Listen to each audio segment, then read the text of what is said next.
இன்னைக்கான எபிசோட பொறுத்த வரைக்கும் எவ்வளோ டிராமாங்க. காலையில் பார்வதி ஃபர்ஸ்ட் டிராமா பண்ண ஆரம்பிச்சாங்க. நெக்ஸ்ட் சாண்ட்ரா, அதுக்கப்புறம் பார்த்தீங்கன்னா சுபிக்ஷாக்கு அப்புறம் விக்கல்ஸ். இந்த விக்கல்ஸ்லாம் ஏன் அழுகுறான், எதுக்கு அழுகுறான்னு தெரியாம அவன் ஒரு பக்கம் அழுதுகிட்டு இருக்கான். எவ்வளோ டிராமாடா. எல்லாத்துக்கும் காரணம் சாண்ட்ரா தான். சாண்ட்ரா கிட்ட எல்லாம் கத்துக்கிட்டானுங்க. ஓகே, இந்த கண்டென்ட் நல்லா இருக்கு போல இருக்கு, நம்மளும் உட்காந்து அழுதா நம்மளுக்கான ஸ்கோப்பும் கிடைக்கும் போல இருக்குது அப்படின்ற மாதிரி கத்துக்கிட்டு ஆளாலும் ஒரு மூலையை பிடிச்சி உட்காந்து அழுதுகிட்டு இருக்கானுங்க. எப்பா பிக் பாஸ், இது என்ன பிக் பாஸ் ஷோவா இல்லை மெகா சீரியல் அப்படின்ற மாதிரி தான் இருக்கு. இன்னைக்கான எபிசோட பொறுத்த வரைக்கும் டாஸ்க் போனது பார்த்தீங்கன்னா கிட்டத்தட்ட ஒரு 20 நிமிஷம் 30 நிமிஷம் தான் டாஸ்க். மிச்ச நேரம் ஃபுல்லா இவனுங்க டிராமா தான் ஓவராலா போயிட்டு இருக்கு. எனக்கு ஒண்ணுமே புரியல. சாண்ட்ரா வந்து பாத்தீங்கன்னா ஓவரால் பிக் பாஸ் ஷோவே பாத்தீங்கன்னா அப்படியே தலைகீழ மாத்திக்கிட்டு இருக்காங்க. எனிவேஸ் ஒன் பை ஒன்னா பார்க்கலாம். இதுக்கு நடுவுல பாத்தீங்கன்னா பார்வதி கமுர்தினி இவங்களோட லவ் கண்டென்ட் இருக்குல்ல, அந்த லவ் கண்டென்ட் நெக்ஸ்ட் லெவலுக்கு போயிடுச்சு அப்படின்ற மாதிரி தான் சொல்லணும். நெக்ஸ்ட் லெவல் மீன்ஸ் கல்யாணம், அந்த ரேஞ்சுக்கு சொல்றேன். சோ அந்த டீடைலும் என்னன்னு அப்படின்றத பார்த்துலாம். இதெல்லாம் பார்க்கறதுக்கு முன்னாடி ஒரு முக்கியமான விஷயம், சேனலை ஃபர்ஸ்ட் டைம் பாத்தீங்கன்னா சப்ஸ்கிரைப் பண்ணிட்டு வீடியோ லைக் பண்ணி வச்சுக்கோங்க. ஓகே, ஒன் பை ஒன் ஆரம்பிக்கலாம். ஃபர்ஸ்ட் எங்க இருந்து ஆரம்பிக்குதுன்னு பாத்தீங்கன்னா பார்வதி உட்கார்ந்து அழுதுகிட்டு இருக்காங்க. ஆனா அதுக்கு முன்னாடி ஒரு சம்பவம் நடந்தது. அதாவது நேத்து நைட் இருக்குல்ல, நேத்து நைட் வந்து பாத்தீங்கன்னா கிட்டத்தட்ட 2 மணிக்கு வந்து பார்வதி வந்து கதறிட்டு இருந்தாங்க. அங்க இருந்து ஆரம்பிச்சலாம் நம்ம. ஆக்சுவலா இவனுங்க வந்து அதை கட் பண்ணிட்டானுங்க. பார்வதி என்ன சொல்லிருப்பாங்க, பிக் பாஸ் நான் வெளியே போறேன், என்னால இந்த வீட்டுக்குள்ள இருக்க முடியாது, என்னால என்னோட எமோஷன்ஸ் வந்து கண்ட்ரோல் பண்ண முடியாது, என்னோட ஃபீலிங்ஸ் வந்து கண்ட்ரோல் பண்ண முடியாது அப்படின்ற மாதிரி சொல்லியிருப்பாங்க. அதுக்கு முன்னாடி ஒன்று நடந்திருக்கும், நாய் குலைச்சிருக்கும். ஆக்சுவலா இன்னைக்கு ஃபுல்லா ட்விட்டர் ஃபுல்லா ஒரே ஒரு டாபிக் தான் பயங்கர ட்ரெண்டிங்கா இருந்தது. நாய் எதுக்கு குலைச்சது அப்படின்ற மாதிரி தான். ஏன்னு பாத்தீங்கன்னா இந்த பார்வதி கமுர்தினும் பாத்தீங்கன்னா வெளியில இருந்து உள்ள போனாங்க. ஆக்சுவலா முக்காவாசி பேர் வெளியே தான் தூங்குனாங்க. ஸோ இவங்க உள்ள போய் ஒரு 5 ஒரு 10 செகண்ட் இருக்கும்னு நினைக்கிறேன். அந்த 10 செகண்ட் கழிச்சு பார்த்தீங்கன்னா திடீர்னு பார்த்தீங்கன்னா நாய் குலைக்க ஆரம்பிச்சிச்சு. எல்லாரும் அதிர்ச்சி வெளியே இருக்கு. உங்களுக்கு ஒருவேளை வெளியே தூங்குறதுனால நாய் குலைக்குதா அப்படின்ற மாதிரி எல்லாம் டவுட் பட்டு இருந்தாங்க. ஆக்சுவலாக திடீர்னு பார்த்தீங்கன்னா ஃப்ரேமை வந்து அந்த பக்கம் காமிக்கும் போது கமுர்தி நடந்து வந்துட்டு இருக்காரு. பின்னாடி அந்த சூப்பர் டீலக்ஸ் பாத்ரூமில் பார்த்தீங்கன்னா அந்த மிரரில் பார்வதியோட உருவம் வந்து தெரியுது. ஸோ இதை வச்சு என்னன்னா ஓகே இப்படி நடந்திருக்கலாம் அப்படின்ற சோஷியல் மீடியா ஃபுல்லாக ஒரு ஸ்பெகுலேஷன் போச்சு. நான் அப்போ கூட பார்த்தீங்கன்னா அதெல்லாம் நம்பல, அதெல்லாம் நடந்திருக்காது, எதுவும் நடந்திருக்காது அப்படின்ற மாதிரி நினைச்சேன். ஆனால் அதுக்கப்புறம் காலையில் பார்வதி உட்காந்து அழுதாங்க பார்த்தீங்களா, எனக்கு பயமா இருக்கு அப்படின்னு அழுதாங்க பாருங்க. அப்போ லைட்டா டவுட் எட்டி பாக்குது. அதாவது ஓகே இந்த மாதிரி சாதாரண மேட்டர்லாம் அழுகுற ஆள் இல்லையே பார்வதி, அப்போ ஏதோ ஒன்று வெயிட்டா நடந்துருச்சா என்ன? ஏன்னா அந்த டோருக்கு பின்னாடி இருந்து, அதாவது அந்த ஆக்டிவிட்டி ரூம்ல இருந்து வெளியே வந்தாங்களா ஒரு டாஸ்க் முடிச்சுட்டு, ஸோ அப்பயே இவங்க 2 பேரும் என்ன பண்ணாங்க அப்படின்றது நம்மளுக்கு தெரியும். ஸோ அதுக்கே பார்த்தீங்கன்னா பார்வதி பயப்பில்ல. அப்போ நேற்று என்ன சம்பவம் நடந்தது, எதுக்காக இவ்வளோ பயப்படுறாங்க அப்படின்ற மாதிரி யோசிச்சுட்டு இருந்தோம். எனிவேஸ் அந்த டிஸ்கஷன்லேயே பார்த்தீங்கன்னா பார்வதியும் கமுர்தியும் என்ன பேசுறாங்கன்னா, எங்க அம்மாவை நினைச்சது எனக்கு பயமா இருக்கு, என்ன நினைப்பாங்களோ என்ன சொல்ல போறாங்களோ பயமா இருக்கு அப்படின்றாங்க. ஏமா பார்வதி, இந்த வீட்டுக்குள்ள வந்து நீ பண்ணாத அழிச்சாட்டியுமே கிடையாது, எல்லாத்தையும் பண்ணிட்ட, எல்லாத்துலயும் எக்ஸ்ட்ரீமுக்கு போயிட்ட, அப்படி இருக்கும்போது இப்போ மட்டும் நம்ம திடீர்னு பயப்படுற அப்படின்ற மாதிரி தான் இருக்கு. திடீர்னு பார்த்தீங்கன்னா நேற்று நைட்ல இருந்து பார்வதிக்கு ஒரு பயம் வருது. அவங்க அம்மாவை நினைச்சு பயப்படுறாங்க, என்ன சொல்ல போறாங்களோ, எங்க அண்ணன் வந்து என்ன சொல்ல போறாரு அப்படின்ற மாதிரி. கமுர்தின் வந்து அதுல வேற அவர் வேற பார்த்தீங்கன்னா ஹீரோயிசம் காமிக்கிறாரு.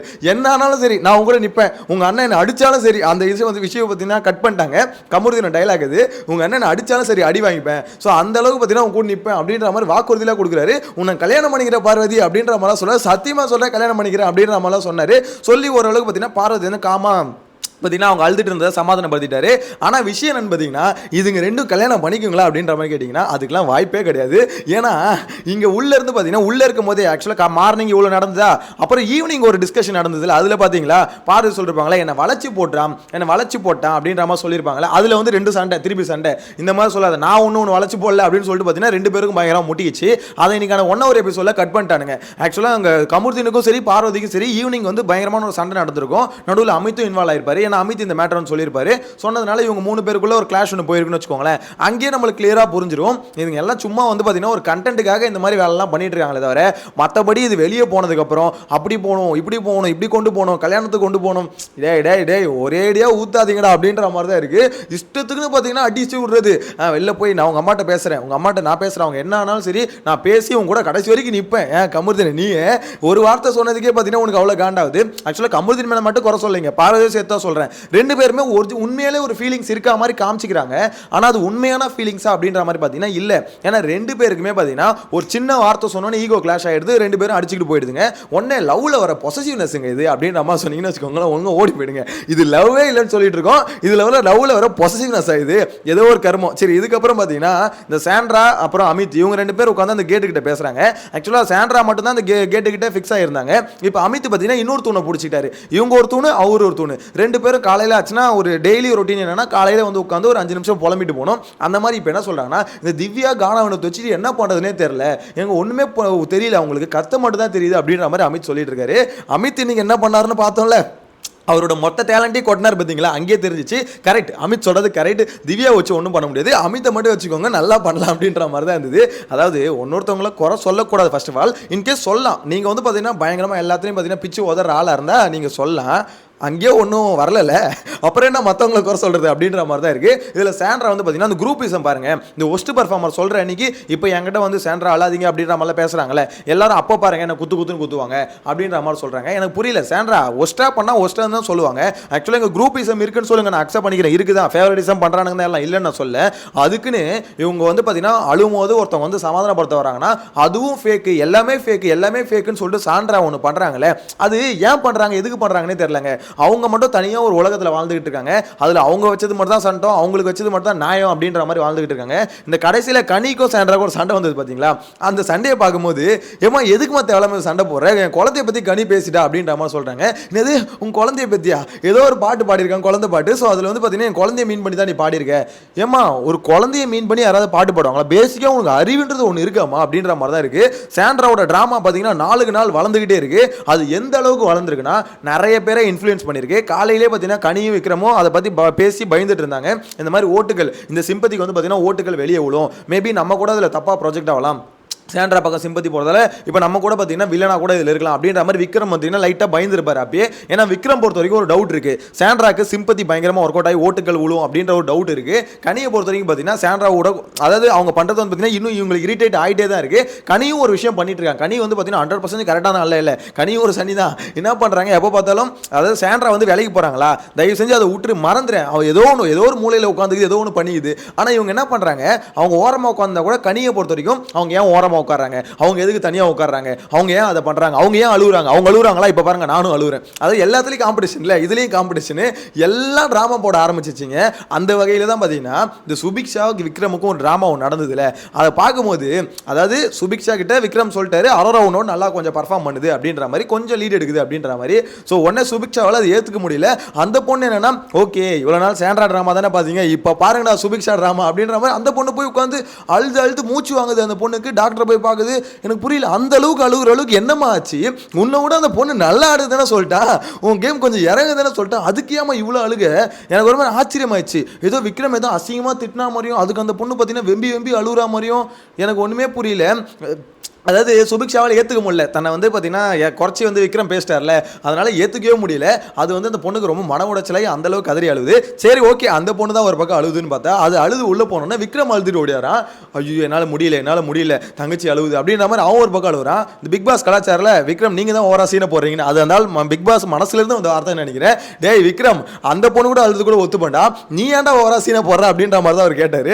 அது மட்டும் இல்லாமல் அவர் கூப்பிட்டார்ல பாச மலர்களே அப்படின்ற மாதிரி, உண்மையிலே அந்த விக்கல்ஸ் சுபிக்ஷாக்கும் ஒரு பாண்டிங் ஒன்று இருக்கு, இல்லைன்னு நான் சொல்ல. ஏன்னா அது முன்னாடியிலேருந்தே பார்த்தீங்கன்னா விக்ரம் வந்து அந்த சுபிக்ஷா பொண்ணுனா ஒரு ஃபேவரட்டிசம் பண்ணிட்டு தான் இருக்கான். அதை நம்ம சொன்னா இதுக்கு முன்னாடி சொன்னா ஏன் ப்ரோ விக்கல்ஸ் மேலே வன்மத்தை கொடுறீங்க அப்படின்னு நம்ம சொல்லிட்டு இருந்தானுங்க. இன்னைக்கு கன்ஃபார்ம் ஆயிடுச்சா, ரெண்டு பேருக்கும் ஒரு நல்ல பாண்டிங் இருக்கு. ஆனால் அதுக்குன்னு அந்த பொண்ணு எழுததே ஒரு சப்ப காரணம், அந்த சப்ப காரணத்தை எழுது அந்த பொண்ணு எழுததே ஃபர்ஸ்ட் தப்பு. அதுக்கு இவன் ஒரு பர்ஃபார்மன்ஸை போறான்ல எப்பப்பா. அதாவது விக்ரம் பொறுத்த வரைக்கும் ஐயோ சுபிக்ஷா ஒரு பர்ஃபார்மன்ஸை போட்டுச்சு, இப்போ நம்மளும் ஒரு பர்ஃபார்மன்ஸை போட்டணும், போட்டால் தான் ஈக்குவல் ஆகும் அப்படின்ற மாதிரி அவனும் ஒரு பக்கம் போட்டான். தயவு செஞ்சு அது 1 வருஷம் இல்லையா கட் பண்ணி தொலைவீங்கன்னு நினைச்சேன், ஆனால் எடுத்து போட்டானுங்க அப்படின்ற மாதிரி சொல்ல தோணுது. எனிவேஸ் நெக்ஸ்ட் பார்த்தீங்கன்னா டாஸ்க்கு வருவோம். இந்த டாஸ்க்கை பொறுத்த வரைக்கும் விஜய் பார்வதி கமருதீன், உண்மையிலே சொல்கிறேன் டாஸ்க்கில் வந்து பார்த்தீங்கன்னா கமருதீன் பெருசாக எதுவும் பண்ணல, பார்வதி உண்மையில நல்லா பண்ணாங்க மீன்ஸ் அந்த பாட்டை வந்து பார்த்தீங்கன்னா கரெக்டாக வந்து அவங்களுக்கு புரிய வச்சாங்க. இன்னொரு சைடில் இந்த இடத்துல கனியும் சரி ஆதிரையும் சரி செம்மையாக கண்டுபிடிச்சாங்க. உண்மையிலே கனிக்கும் ஆதிரைக்கும் அந்த ஒரு டேலண்ட் இருக்குது, அது ஒத்துக்கிட்டு தான் ஆகணும். எல்லா பாட்டும் மோஸ்ட்லி தெரியுது, டக்குன்னு பாட்டை கண்டுபிடிச்சாங்க. நான் கூட சாண்ட்ரா ஃபேமிலியை உள்ளே கூட்டு வந்து வச்சு அவங்கள தான் 24/7 வைக்க போகிறாங்க, அதுக்கு தான் அந்த ஸ்கெட்சுன்னு நினச்சேன். ஆக்சுவலாக ஸ்கெட்சு சாண்ட்ராக்கு இல்லைங்க, கனியோட ஃபேமிலி உள்ளே வரணும். அவங்க உள்ளே வந்தோடனே அவங்க ஃபேமிலியை 24/7 உள்ளே உட்கார வச்சு கனியை பார்த்தீங்கன்னா ஒரு சிறப்பிச்சு இந்த அடுத்த வீக்கெண்ட் வந்து வெளியே அனுப்புறதுக்கு கரெக்டான ஒரு போட்டிருக்காங்க அப்படின்ற மாதிரி தான் தோணுது. என்ன பொறுத்த வரைக்கும் கனியோட ஃபேமிலி தான் உள்ள இருக்க வைப்பாங்க. ஏன்னா கனி வந்து எல்லாரையும் இன்ஃப்ளூயன்ஸ் பண்றாங்க. கண்டிப்பா அந்த டீம்ல பேச மாட்டாங்கன்னு நினைக்கிறீங்களா? கண்டிப்பா பேசுவாங்க. இந்த மாதிரி டேய் இந்த மாதிரி அக்காடா என் ஃபேமிலிடா என் பசங்களாம் இருக்குடா, என் பசங்க வந்து ஒரு 2 நாள் இருக்கட்டும்டா, கண்டிப்பா பேச தான் போறாங்க, அவங்க டீம் தான் அவங்க ஃபேமிலி தான் உள்ள இருக்க போகுது அப்படின்ற மாதிரி தான் எனக்கு என்னமோ கான்ஃபிடென்ட்டா தோணுது. அதுக்கு தான் பார்த்தீங்கன்னா ஒரு பிக் பாஸ் டீமும் பின்னாடி இருந்து ஏதாவது ஒரு வேலை செஞ்சதோ அப்படின்ற மாதிரி ஒரு டவுட் இருக்கு. ஏன்னா பார்வதி இந்த இடத்துல கனி ஆதிரை இவங்க 2 பேரும் என்னதான் பாட்டை கண்டுபிடிச்சிருந்தாலும் ஓரளவுக்கு பாட்டு எல்லாம் பார்த்தீங்கன்னா ஓரளவுக்கு வைரலான பாட்டும் ட்ரெண்டிங்கில் இருந்த பாட்டும் ஈஸியாக கண்டுபிடிக்கிற பாட்டுமா இருந்தது. நோட் பண்ணீங்களா? ஆக்சுவலாக அந்த பாட்டு பாருங்களேன், அந்த பழைய பாட்டு ஒன்று போட்டாங்களா, ஆட்டுக்குட்டி முட்டைட்டு, அதுவும் பார்த்தீங்கன்னா ட்ரெண்டிங்கில் இருக்க பாட்டு தான். ட்ரெண்டிங் மீன்ஸ் நல்லா எப்படி சொல்கிறது, பெரும்பாலும் தெரிகிற ஒரு பாட்டு. ஓகேங்களா? ஸோ இந்த இடத்துல பார்த்தீங்கன்னா ஓரளவு சுத்தமாக தெரியாத ஒரு பாட்டை எடுத்து போட்டு அதை வந்து கண்டுபிடிக்க வச்சு அது மூலியமாக ஒன்று பண்ணணும்னு நினச்சிருக்கலாம். ஆனால் அவங்க அப்படி பண்ணலை. பிகாஸ் அவங்க வந்து பார்த்தீங்கன்னா மேபி இந்த டீம் ஜெயிக்கணும் அப்படின்றது பிக் பாஸ் டீமோட ஒரு எண்ணமாக இருந்திருக்கலாம் அப்படின்ற மாதிரி தான் எனக்கு என்னமோ தோணுது. எனிவேஸ் நெக்ஸ்ட் அது முடியுதுங்க. அது முடிஞ்சோடனே ஒரு இது ஒன்று போட்டாங்க பார்த்தீங்களா, அது என்னது, அட்வர்டைஸ்மெண்ட் இந்த ஜார் ஆப்புக்கு. அதாவது இன்னைக்கான எபிசோடில் கிட்டத்தட்ட 10 நிமிஷமோ 20 நிமிஷமோ நினைக்கிறேன், ஒரு எபிசோடில் இவ்வளோ பெரிய விளம்பரம் வந்து பண்ணுறானுங்க. அது ஒரு டாஸ்க்னு வச்சு அவ்வளோ பெரிய விளம்பரத்தை பண்ணிட்டு இருக்கானுங்க. எனக்கு ஒன்றுமே புரியல. டே 1 hour எபிசோட உங்களுக்கு கண்டென்ட் இல்லைன்னா எபிசோட ஷார்ட் ஆகிடுங்க. ஏன்னா அதுக்கு நடுவில் ஒரு ஆடு இவ்வளோ பெரிய ஆடை போடுறீங்க. எப்பவுமே எபிசோடு கடைசியில் போடுவாங்க. எனக்கு தெரிஞ்சு அது யாரும் பார்க்கறது இல்லைன்னு நினைக்கிறேன், கட் பண்ணிடுறாங்க. அதனால என்ன பண்ணுறானுங்க, மதியானத்துலேயே இந்த டாஸ்க்கை கொடுத்து ஆட வச்சு அதுக்கப்புறம் பார்த்தீங்கன்னா மெயின் டாஸ்க்கு போகிறானுங்க. சீரியஸ்லி பிக் பாஸ் ஹிஸ்ட்ரியிலே இந்த மாதிரி ஒரு சீசனை பார்த்துருக்கவே முடியாது. அதாவது கடைசி வீக்லி டாஸ்க் இந்த வாரம் தான், அதுவும் முடிஞ்சிச்சா இப்போ. ஸோ கடைசி வரைக்கும் நாங்கள் ஃபிசிக்கல் டாஸ்க்கே வைக்க மாட்டோம் அப்படின்ற மாதிரி ஒரு சபதம் எடுத்துட்டு அதை முடிச்சிருக்காங்க அப்படின்ற மாதிரி தான் சொல்லணும். எனக்கு தெரிஞ்ச டிக்கெட் டு ஃபைனல் டாஸ்க் வருதுல்ல, அது இதை விட சிறப்பாக இருக்க போது, இதை விட மட்டமாக இருக்க போது அப்படின்ற மாதிரி தான் தோணுது.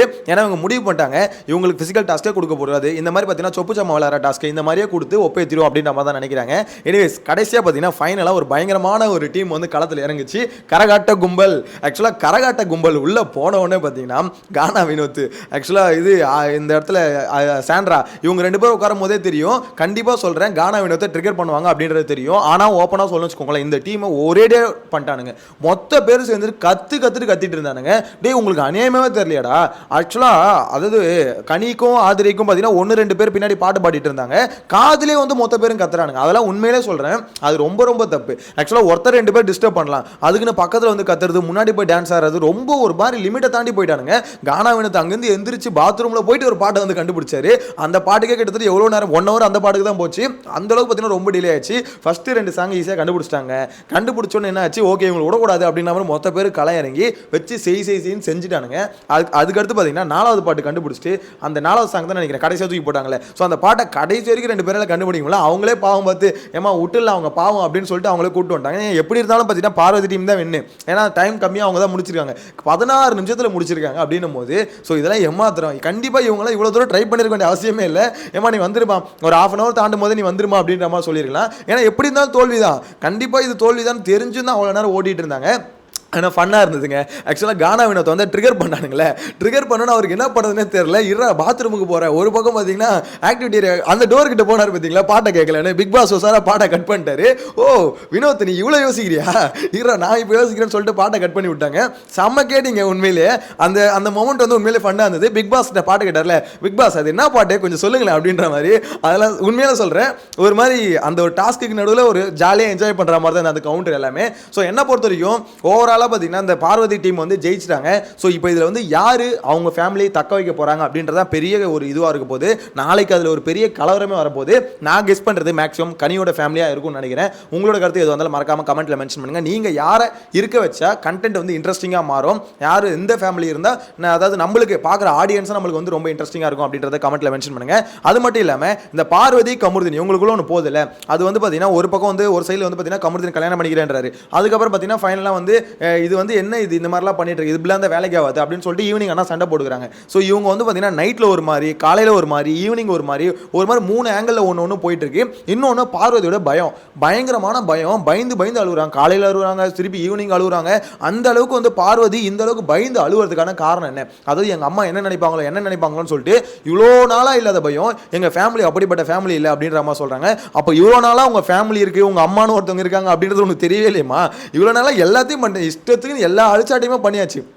பண்ணிட்டு திடீர்னு ஏதோ ஒரு புத்தி வந்த மாதிரி பார்த்தீங்கன்னா இப்போ வந்து ஐயோ எங்கள் அம்மா வருவாங்களே, இப்போ தான் சுயநினைவுக்கு வந்திருக்காங்க. அவங்க இவ்வளோ நாளாக பார்த்தீங்கன்னா கேமர் பார்வை வந்தாங்க, இப்போ தான் பார்த்தீங்கன்னா மனுஷி பார்வை மாறி இருக்காங்க. ஸோ அதனால் இப்போ வந்து பார்த்தீங்கன்னா அவங்களுக்கு வந்து டக்குன்னு ஞானோதயம் வந்து ஓகே நம்ம இப்படிலாம் கேம் ஆட்டோம், இப்போ நம்ம அம்மா வந்து நம்மளை ரொம்ப தப்பாக நினைப்பாங்க. இன்னொன்று எங்கள் அம்மாட்ட உன்னை எப்படி இன்ட்ரடியூஸ் பண்ண போகிறேன், எப்படி சொல்ல போகிறேன், கமருதீனை இப்போ வந்து எப்படின்னா அவங்க அம்மா உள்ளே வந்தோடனே கமருதீன் வா மாப்பிள்ள அப்படின்ற மாதிரி கமருதீனை கூப்பிட்டா பார்வதி ஹாப்பி ஆகிடுவாங்களா, இல்லை வந்து பார்த்தீங்கன்னா அவங்க அம்மா மூலயமா கமருதீனை வந்து தட்டி விடணும் அப்படின்னு நினைக்கிறாங்களா என்னன்னு தெரியல. ஆனால் பார்வதியோட ஃபேமிலி வரும்போது கொஞ்சம் இன்ட்ரெஸ்டிங்காக தான் இருக்கும்னு நினைக்கிறேன். வெயிட் பண்ணி பார்க்கலாம். உங்களோட கருத்தை கமெண்ட்டில் மென்ஷன் பண்ணுங்கள். நெக்ஸ்ட் வீடியோவில் மீட் பண்ணலாம். Bye by.